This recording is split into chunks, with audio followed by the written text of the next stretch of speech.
Sebab itu Allah Roh Kudus hadir menjamah setiap kami, bahkan kami yang hadir pada pagi hari ini. Lawatan Allah, kuasa Allah mengalir atas setiap kehidupan kami, sehingga kami boleh merasakan kuasa Tuhan di dalam hidup kami.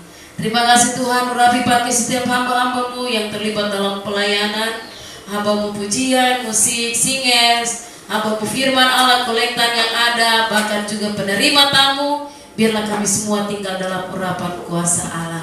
Terima kasih Tuhan Yesus, terima kasih segala intervensi kuasa iblis, kuasa setan yang mengganggu ibadah kami dalam kami menyambut tahun baru ini di tanggal 1 Januari 2025. Kami percaya bahwa Engkau Allah menyertai kami, Engkau Allah Immanuel terus menyertai kami di tahun ini. Dan kami percaya ada terobosan-terobosan baru yang Allah akan kerjakan bersama dengan Yesus. Ada perkara-perkara yang luar biasa yang Tuhan kerjakan dalam setiap kehidupan kami. Terima kasih Tuhan, terima kasih. Kami berdoa, kami buka ibadah kami pada pagi hari ini dengan satu nama yang indah, yaitu di dalam nama Tuhan Yesus Kristus kami sudah berdoa. Haleluya. Amin. Puji syukur hanya bagimu, sebab yang layak dipuja. Kami mau berserah, tinggikan namamu. Haleluya. Segala puji syukur, segala puji syukur hanya bagimu. Sebangkai yang layak dipuja. Kami mau berserah, tinggikan namamu. Haleluya. Serahlah, serahlah, haleluya. Serahlah, haleluya. Haleluya. Serahlah, haleluya. Serahlah, haleluya. Haleluya.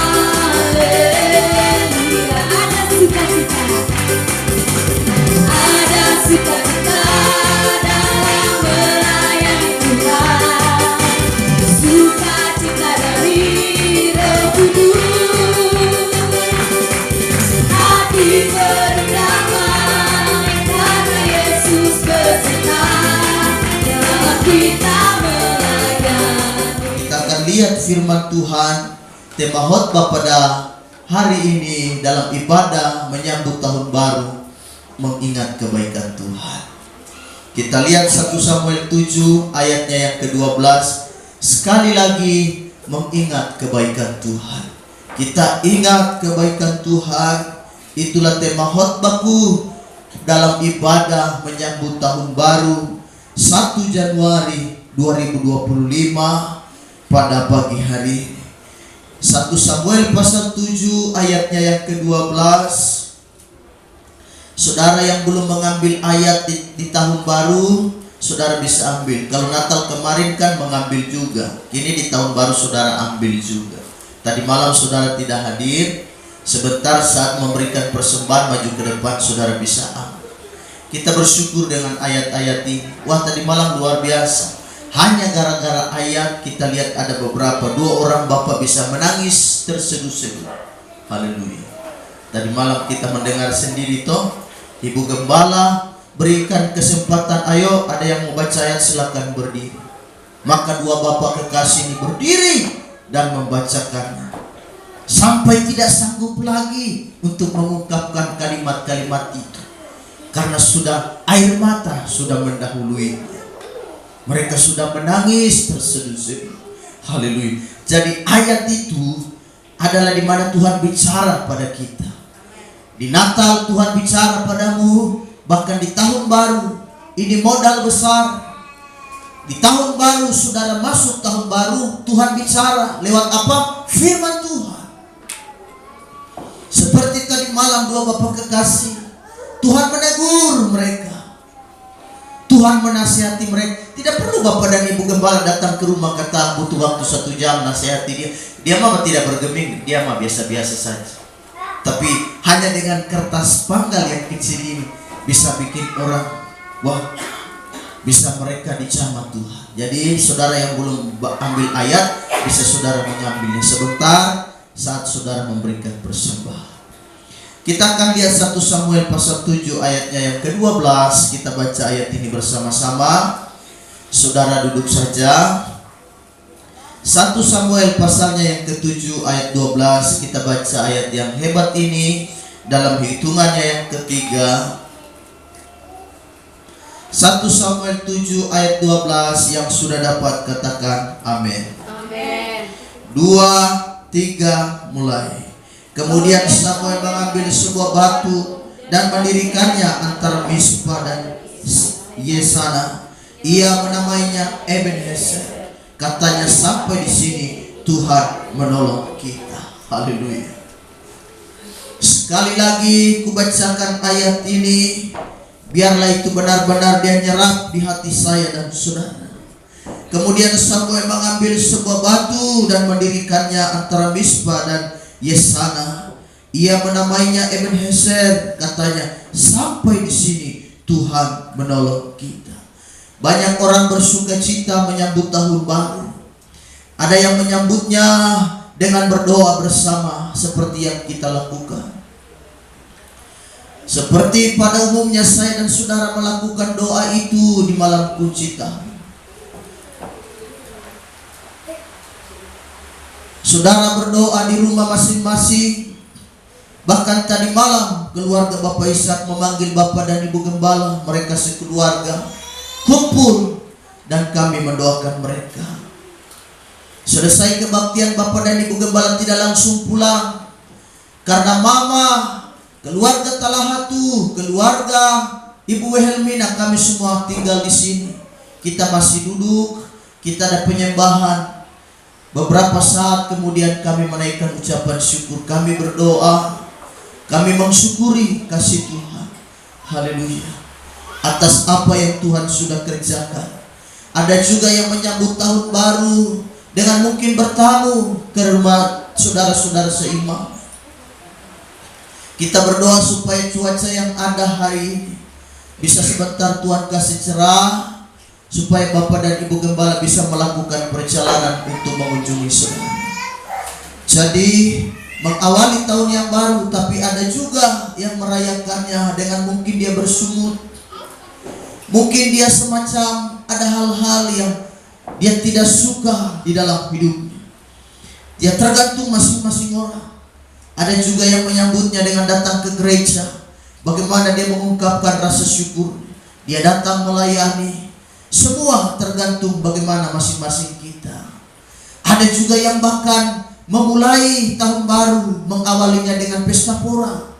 Ada yang dengan mabuk-mabukan. Wah saudara, jadi ini luar biasa. Sehingga kita melihat di mana-mana kota Sorong ini, luar biasa. Penuh dengan orang mabuk sampai kita mau jalan takut juga. Mereka ada di mana-mana, saudaraku. Di setiap sudut-sudut jalan. Itu yang menjadi doa kita. Karenanya sudah tidak jadi berkat. Kita lihat ada dua kebenaran firman Tuhan yang tersimpan di dalam ayat ini. Ada dua kebenaran yang akan saya sampaikan pada pagi hari berkaitan dengan mengingat kebaikan Tuhan. Jadi Samuel dia mengatakan, firman Allah mengatakan, mengambil sebuah batu, lalu dia mendirikannya antara Mispa dan Yesana. Ia menamainya Ebenezer, sesuai dengan nama yang diberikan kepada Ibu Gembala, memberikannya kepada Ebenezer, puji yang hari ini ada. Haleluya. Dia juga kemarin juga masuk rumah sakit. Ini pertolongan Tuhan anak ini.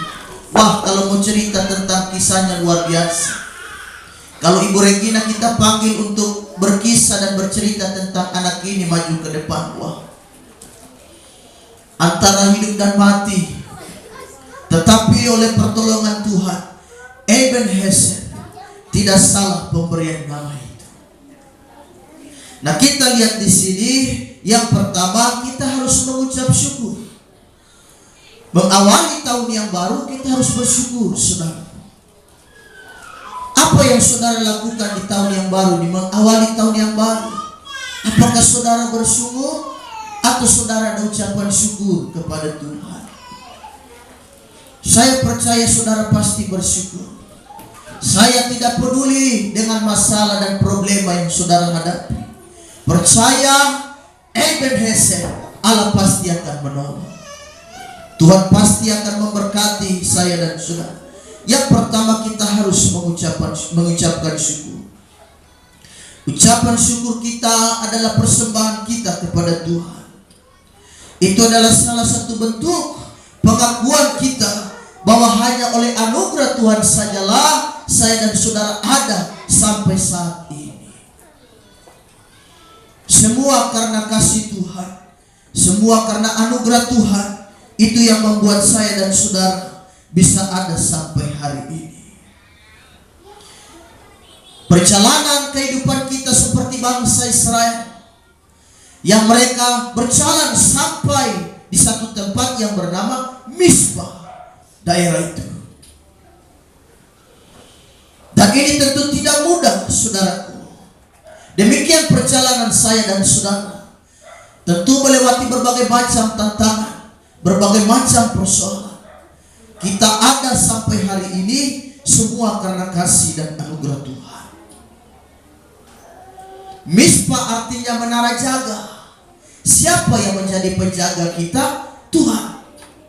Mereka tiba di Mispa, menara jaga. Jadi mereka dijaga Allah. Mereka melewati pertolongan-pertolongan Tuhan. Saya dan saudara bisa melewati semua yang ada di tahun 2024 semua karena kasih Tuhan. Siapa yang menjaga kita? Siapa yang menjaga pelayanan ini? Siapa yang menjaga rumah tangga kita? Dan siapa yang menjaga kehidupan anak-anak kita? Semua karena Tuhan. Jadi Mispa, menara jaga. Mereka tiba di situ. Lalu Samuel, kata firman Allah, mengambil sebuah batu dan dia mendirikannya di sana dan menamai tempat itu adalah Ebenezer. Sampai di sini Tuhan menolong. Kalimat ini bukan berarti bukan hanya sampai di sini Tuhan menolong. Tuhan akan menolong terus sampai ke depan. Kalau Tuhan menolong sampai di sini, pasti sampai ke sana juga Tuhan akan menolong. Ini ucapan syukur, ungkapan daripada Samuel. Kata sampai di sini bukan berarti hanya sampai di tanggal 1 ini, lalu tanggal 2, 3 dan seterusnya Allah tidak tolong, bukan. Kalau di tanggal 1 Allah tolong, pasti di tanggal-tanggal selanjutnya juga Tuhan akan menolong kita. Tuhan pasti akan menolong rumah tanggamu, Tuhan pasti akan menolong nikahmu, Tuhan juga pasti akan menolong pekerjaan dan bahkan pelayanan kita. Jadi Ebenezer itulah semacam satu batu peringatan yang didirikan oleh Samuel dan bangsa Israel. Ebenezer terdiri dari dua kata. Eben artinya batu, sedangkan Hezer diambil dari kata Eser, artinya penolong. Jadi batu penolong. Yang menolong mereka tentu bukan batu, yang menolong mereka adalah Tuhan. Batu hanya sebagai peringatan. Ada peringatan, yaitu batu penolong. Jadi Ebenezer artinya batu penolong. Bukan batu yang tolong mereka, bukan batu yang tolong kita, tetapi Tuhan. Dari rasa syukur itu kemudian dia Samuel mendirikan batu peringatan sebagai tanda ungkapan rasa syukur. Oh, terima kasih Tuhan sudah menolong kami. Tuhan sudah menolong kami sehingga bisa tiba di satu tempat yang bernama Mispa. Jadi Ebenezer dari kata Eben batu dan kemudian Hezer atau Eser yaitu penolong. Itulah nama yang kami berikan pada anak kami, Eliezer. Dari dua kalimat Eli, El adalah Allah dan Eser penolong. Jadi Allah penolong. Jadi memang kalau kita melihat anak-anak yang kita beri nama dan nama-nama hebat ini, mereka juga melewati banyak mujizat. Contohnya anak kami, di tangan patah lepas, berbagai macam hal, sakit penyakit. Tetapi meskipun kondisi begitu, Tuhan menolong mereka. Jadi anak-anakmu berikan nama-nama yang bagus. Aku sarankan nama-nama Alkitab, nama-nama yang punya arti bagus. Haleluya. Tetapi jangan juga kasih nama Yesus, tidak boleh.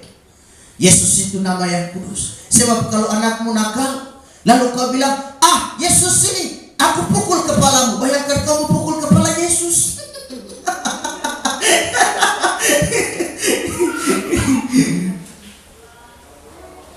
Jadi oleh sebab itu, nama-nama kita lihat ada tempat-tempat yang khusus di mana kita mengenang kebaikan Tuhan. Ada, saudaraku. Saya percaya saya dan saudara punya momen-momen, punya tempat-tempat yang indah untuk mengenang kebaikan Tuhan. Pasti ada. Tidak mungkin tidak. Apapun itu yang melekat pada tubuhmu, itu semua berbicara tentang kebaikan Tuhan. Ada ibu-ibu, ada beberapa kita punya ibu-ibu yang operasi sesar. Majelis kita salah satunya. Itu mereka juga melewati masa-masa yang sukar, saudara. Mati beberapa jam. Seperti Bu Marisa menurut kesaksian anak Ivana itu, operasi sesar. Itu pertolongan Tuhan. Jadi kalau saudara melihat bekas jahitan itu, saudara mengingat kebaikan Tuhan. Wah Tuhan, barang ini mengingat saya pada kasih Tuhan. Ada hal-hal yang lain, tempat-tempat di mana yang itu menyentuh hati saya dan saudara, yang semuanya hanya mengingat pada kasih dan kebaikan Tuhan.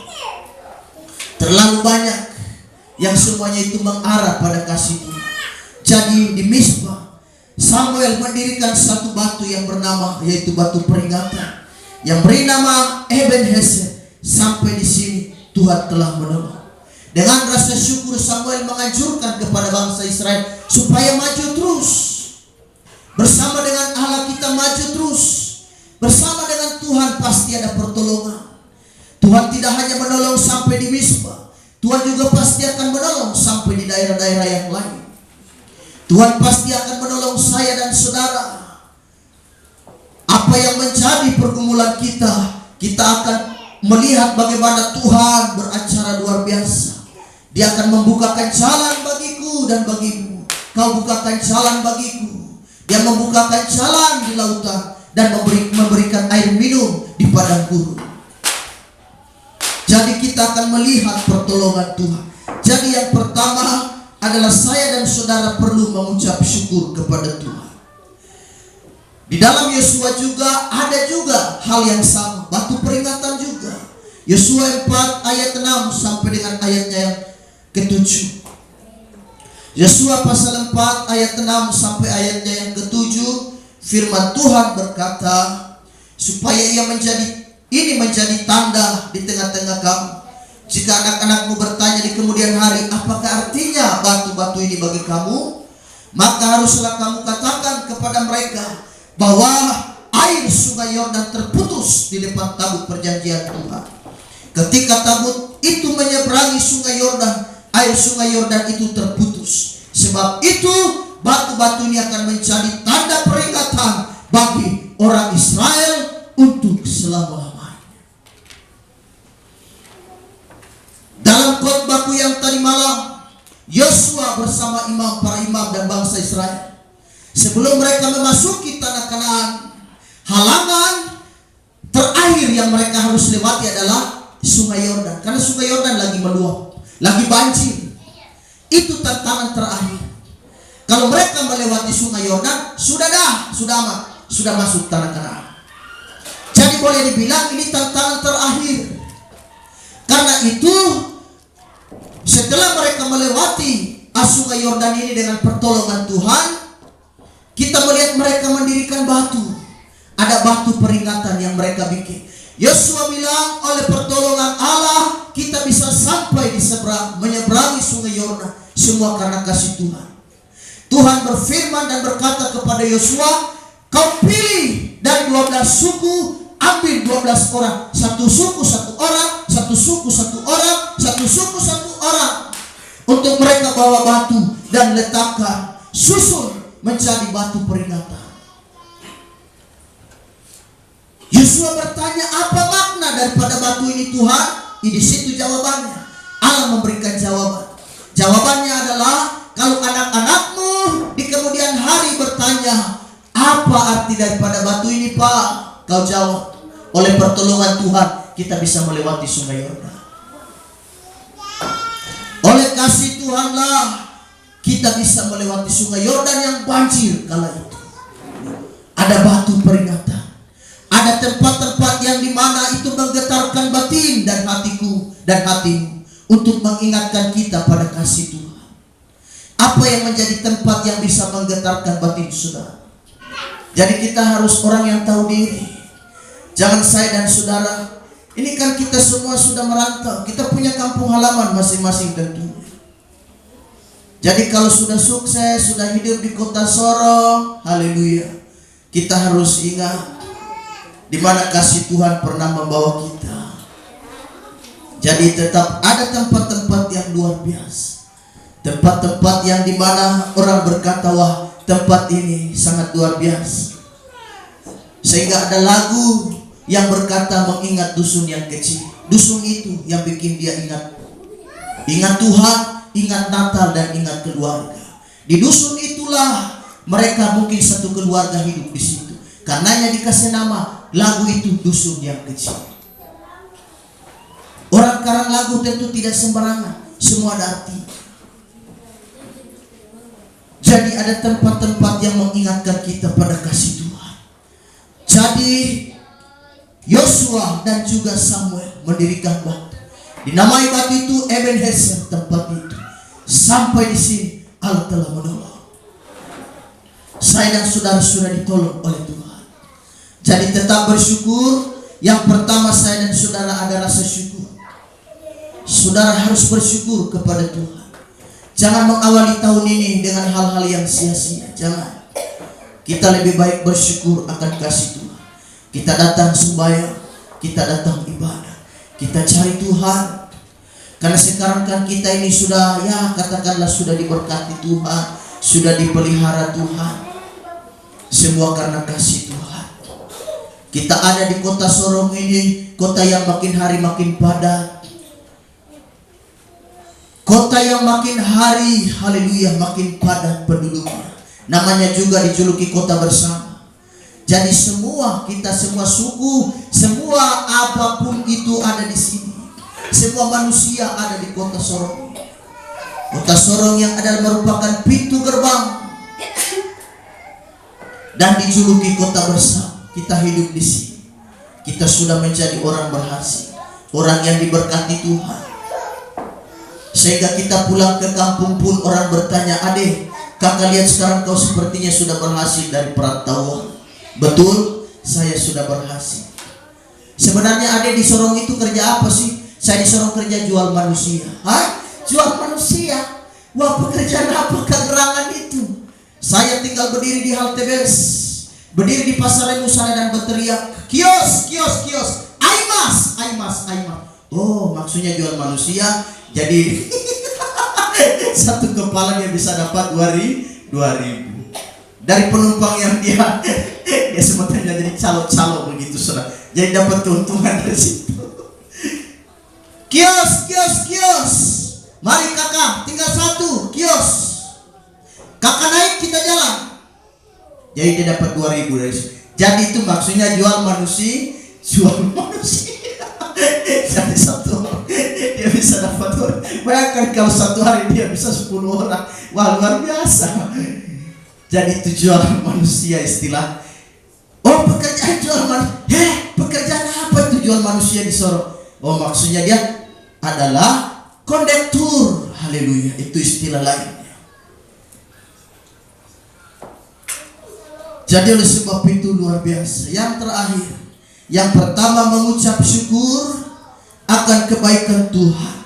Dan yang kedua, Tuhan adalah memberikan kita kesempatan untuk hidup lebih baik. Yang pertama, apa yang menjadi modal kita untuk memasuki tahun yang baru? Yang pertama bersyukur tentunya.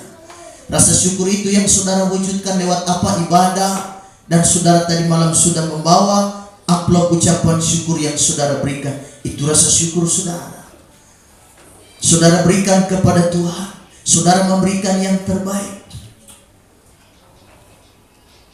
Pertanda Tuhan sudah menolong kita sampai hari. Yang kedua, saudara mengambil ayat-ayat Alkitab, di mana saudara pulang ke rumah, mungkin saudara tidak sanggup untuk membacakannya di gereja. Karena begitu ibu gembala tantang kau berdiri dan baca, saudara tidak sanggup, karena ayat itu memang dia mendarat di hati. Saudara bilang nanti pulang di rumah, aku baca ayat ini, nanti aku malu karena aku tidak kuat. Nanti jemaat dengar aku menangis lagi. Biar aku menangis di dalam kamar membaca ayat ini. Haleluya. Tidak apa-apa, kau pulang, kau baca. Karenanya begitu mau ambil, kau bilang dalam nama Yesus, biarlah tanganku ini Tuhan arahkan pada ayat yang tepat. Jadi kalau mau ambil, berdoa dulu dengan sikap hati dalam hati, Tuhan tolong saya mau ambil ayat ini. Itu kalau saudara begitu ambil, pas saudara dapatkan ayat yang benar-benar menasihati.